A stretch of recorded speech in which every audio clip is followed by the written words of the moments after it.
స్వాగతం చెప్తాం మీకు అని చెప్పి మేము స్వయంగా చెప్తున్నాం. మా నాయకులు చెప్తున్నారు, మా ఆది నాయకులు చెప్తున్నారు, మా లీడర్లు చెప్తున్నారు. కాన్స్టిట్యూన్సీలో పోతే మేము కూడా ప్రభాకర్ రెడ్డి గారు చేయమని చెప్తున్నాం, కానీ ఎక్కడ వద్దని మేము ఎక్కడ చెప్పట్లేదు కదా.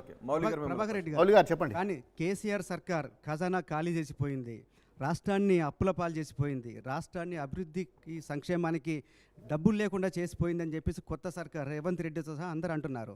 దాంట్లో వాస్తవం ఉందా లేదా?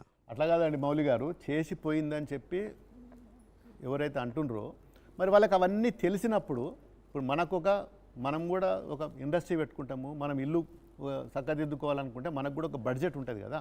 ఇప్పుడు మన బడ్జెట్లో ఒక 10,000 రూపాయలు మనకు సాలరీ ఉంటుంది. 10,000 రూపాయలలో 4 లోన్లు తీసుకుంటాము, ఒక టీవీ కొనుక్కుంటాము, ఫ్రిడ్జ్ కొనుక్కుంటాము. 10,000 రూపాయల 8,000 రూపాయలు ఇన్స్టాల్మెంట్ కట్టుకుంటాం, 2,000 రూపాయలలో మన పొట్ట గడుస్తుంది అని చెప్పి మనకు ఒక ఆలోచన ఉన్నప్పుడు మళ్ళీ నేను ఒక బయట ఇంకేదో నాకు వేరే ఒక 1,00,000 రూపాయలు 2,00,000 రూపాయలు నాకు లోన్ తెచ్చుకునే ఆలోచన మీకెందుకు ఉంటుంది? ఉండదు కదండి.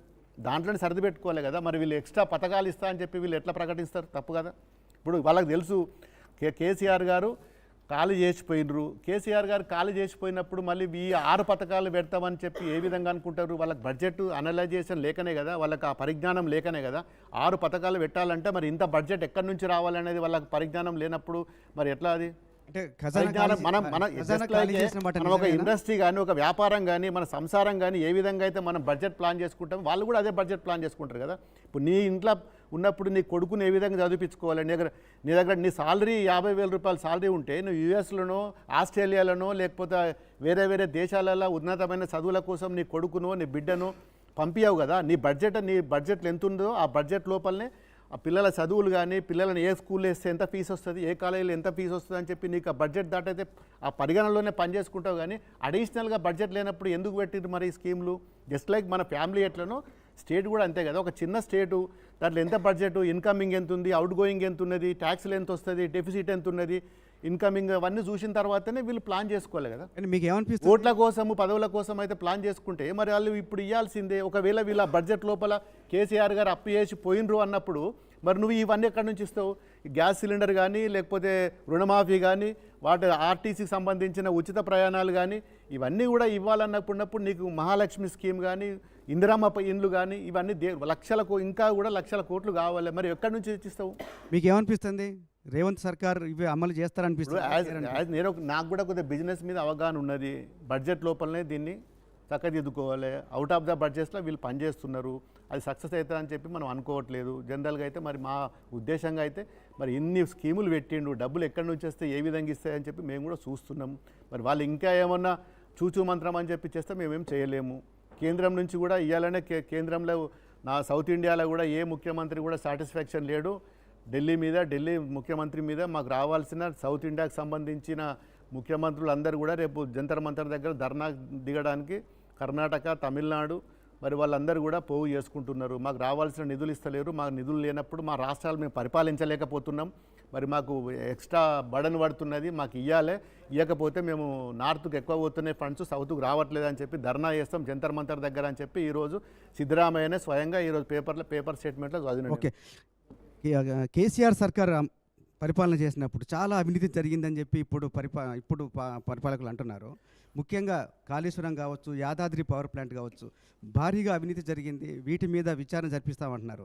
ఏంటి మేము విచారాన్ని ఏదైతే ఎంక్వైరీ చేస్తా అని వాళ్ళు అంటున్నారు దానికి సిద్ధంగానే ఉన్నాం కదా. మా ప్రభుత్వం సిద్ధంగా ఉన్నారు, మా కేసీఆర్ గారు సిద్ధంగానే ఉన్నారు. వాళ్ళని ఓలా ఆపినారు ఇప్పటి వరకు చెప్పాల్సిన అవసరం లేదు కదా. బీజేపీ భయం ఏమైనా ఉందా? లేదండి. ఇప్పుడు ఎంక్వైరీస్ చేసేటన్ని కేంద్ర ప్రభుత్వమే కదా. బీజేపీ వాళ్ళు కూడా అన్నారు, మరి వాళ్ళ చేతుల్లోనే గవర్నమెంట్ ఉంది, ఇందులో ఎందుకు చేయలేకపోయిన వాళ్ళు? బీజేపీ నాయకులు, బీజేపీ సెంట్రల్లో ఉన్న మంత్రులు వాళ్ళు కూడా గతంలో కూడా కేసీఆర్ గారి మీద రకరకాలుగా దుమ్మెత్తి పోసిండ్రు, అవినీతి అని. మరి ఎందుకు దీని మీద ఎంక్వైరీ చేసి ఇప్పటి వరకు ఎందుకు చేయలేకపోయినరు?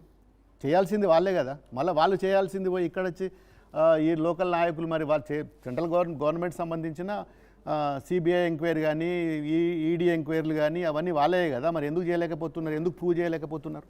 మరి వాళ్ళే ఇప్పుడు మన సెంట్రల్ గవర్నమెంట్ సంబంధించిన స్టేట్ గవర్నమెంట్ సంబంధించిన ప్రాజెక్టుల మీద నంబర్ 1 ప్రాజెక్ట్స్ ఇందాక వరల్డ్ నంబర్ 1 ఉన్నది, దాని మీద వాళ్ళు మాకు సర్టిఫికేట్ ఇచ్చింది కూడా మరి వాళ్ళే కదా. రాజేంద్ర షెకావత్ గారు కావచ్చు ఇంకోరు కావచ్చు కానీ తెలంగాణలో వేసిన ప్రతి స్కీము, గ్రామీణ ప్రాంతంలో చేసిన స్కీమ్ కానీ ప్రాజెక్టులు కానీ మిషన్ భగీరథ కానీ ఇవన్నీ కూడా ఏ రాష్ట్రంలో కూడా ఇంత బ్రహ్మాండంగా సక్సెస్ కాలేదు. కేసీఆర్ గారు చేసిన పథకాలు మేము దేశమంతా పెడతాము అని చెప్పి పార్లమెంట్లోనే ఎన్నో సందర్భాలల్లో కేసీఆర్ పథకాలను పొగిడిన బీజేపీ పార్టీ. కానీ కాళేశ్వరం మీద ఇప్పటికే చాలాసార్లు విజిలెన్స్ దాడులు జరిగినాయి, విజిలెన్స్ ఎంక్వైరీ జరుగుతుంది, చాలా అక్రమాలు బయటపడ్డాయని ఆల్రెడీ రిపోర్ట్స్ వస్తున్నాయి. మరి రిపోర్ట్ వస్తే మీకు తెలుస్తుంది కదా, ఎక్కడ రిపోర్ట్ వచ్చింది, ఎక్కడ అక్రమాలు జరిగింది, దాని మీద మరి ఎంక్వైరీ చేసే పేపరో పత్రమో ఏదో ఇప్పటికే మంత్రి ఇప్పటి వరకు ఎందుకు బయట ఉత్తమ్ కుమార్ రెడ్డి చాలాసార్లు చెప్తున్నాడు వీళ్ళు అవినీతిని బయట పెడతాం, ఇప్పటికే విజిలెన్స్ రిపోర్ట్లో బయటపడిందని చెప్తున్నాడు. లేదండి మోయిల్ గారు, నేను ఏమంటున్నాను, ఉత్తమ్ కుమార్ రెడ్డి చెప్తే మరి వాళ్ళని ఆపేది వాళ్ళు, చేసేది వాళ్ళే కదా. ఉత్తమ్ కుమార్ రెడ్డి చెప్తే మేము కేసీఆర్ గారు లేకపోతే మా టీఆర్ఎస్లో లేకపోతే మా టీఆర్ఎస్ నాయకులు ఎందుకు చేస్తున్నాం అని చెప్పి ఎక్కడ అడ్డు వాళ్ళే కదా.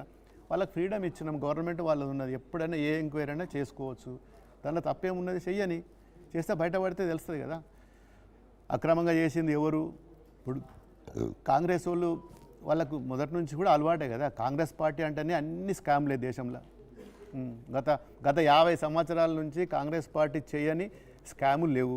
వాళ్ళకి అదే విధంగా దీని మీద కూడా డౌట్ ఉండొచ్చు, ఊహించుకుంటుండొచ్చు, మేము అవే స్కాములు చేసినాం కదా, ఇప్పుడు కూడా కేసీఆర్ గారు కూడా అదే స్కాములు చేసిండేమో అని చెప్పి వాళ్ళకి అనుమానం ఉండొచ్చు. అనుమానం ఉంటే వాళ్ళు ఎంక్వైరీ చేసుకోవచ్చు, దాన్ని వాళ్ళు ఆపితే ఆగేది కాదు కదా ఎంక్వైరీ అనేది. ఇప్పుడు మేము ఆపితే అవుతుంది అదేమన్నా. కాంగ్రెస్ గవర్నమెంట్ వచ్చి ఇవాళకి సరిగ్గా 2 నెలలు అయింది, మీకు ఏమనిపిస్తుంది, డైరెక్షన్ ఎట్లా పోతుంది రేవంత్ రెడ్డి గవర్నమెంట్? మాకు ఏమీ అనిపిస్తలేదు, చూస్తున్నాం ఇంకా ఏం చేస్తుందో అని చెప్పి చూస్తున్నాం. 2 నెలల్లో మేము ఏం మాట్లాడతాం, వాటి గురించి ఏం కామెంట్ చేస్తాం. కానీ అంతకుముందు ఇంకా 5 ఏళ్ళు మ్యాండేట్ ఇచ్చారు వాళ్ళకు, తొందరగా మేము కూడా వాళ్ళని ఎక్కువ ప్రెషర్లకు తీసుకురావట్లేదు కదా. రేపు బడ్జెట్ ఉన్నది, రేపు బడ్జెట్లో కూడా ఏం పెడతారో చూస్తాము, ఎంత బడ్జెట్ ఉన్నది, బెస్ట్ ఏమేమి ఉన్నది, దేనికి పెడతారు, ఎట్లా పెడతారు, రేపు తెలుస్తుంది కదా మీకు. ఇంకో 2 డేస్ అయితే బడ్జెట్. కానీ అంతకుముందు ముఖ్యమంత్రి కేసీఆర్ ఎవరిని కలిసేవాళ్ళు కాదు, ఈవెన్ మంత్రులకి ఎమ్మెల్యేలకు కూడా కలిసే అవకాశం ఉండేది కాదు. రేవంత్ రెడ్డి అందరినీ కలుస్తున్నాడు అనే మాట వినిపిస్తుంది, ఒప్పుకుంటారా? అట్లయితే ఎవరు అనలేదండి. ఇప్పుడు నేను ఒక ఎంపీగా ఉన్నా, నేను 10 సంవత్సరాలు కేసీఆర్ గారితో కలిసి పనిచేసినాము, ఉద్యమాలు చేసినాము. మాకు ఎప్పుడైనా టైం ఇచ్చేది, కలుస్తుంటే మాట్లాడుకుంటుంటే, మా కాన్స్టిట్యున్సీ ఇష్యూల మీద కలుస్తుంటే. మరి ఎక్కడైతే మాకు మా లీడర్ మాకు సంబంధించిన ఎమ్మెల్యేలు కానీ ఎంపీలు కానీ మంత్రులు కానీ ఎక్కడ కూడా మరి ఆలోచన ఎవరికి రాలేదు. మరి ఇలా వాళ్ళు అట్లా ఊహించుకుంటున్నామో కానీ మాకైతే ఆలోచన రాలేదు. ఎప్పుడు కలవరు అనే ఆలోచన మాకు ఎప్పుడు రాలేదు. మాకు అవసరం ఉన్నప్పుడు, అవసరం లేనప్పుడు పోం మేము జనరల్గా. ఎప్పుడు కావాలంటే అప్పుడు కలవగలిగినరా? 100% కలవగలను. నేను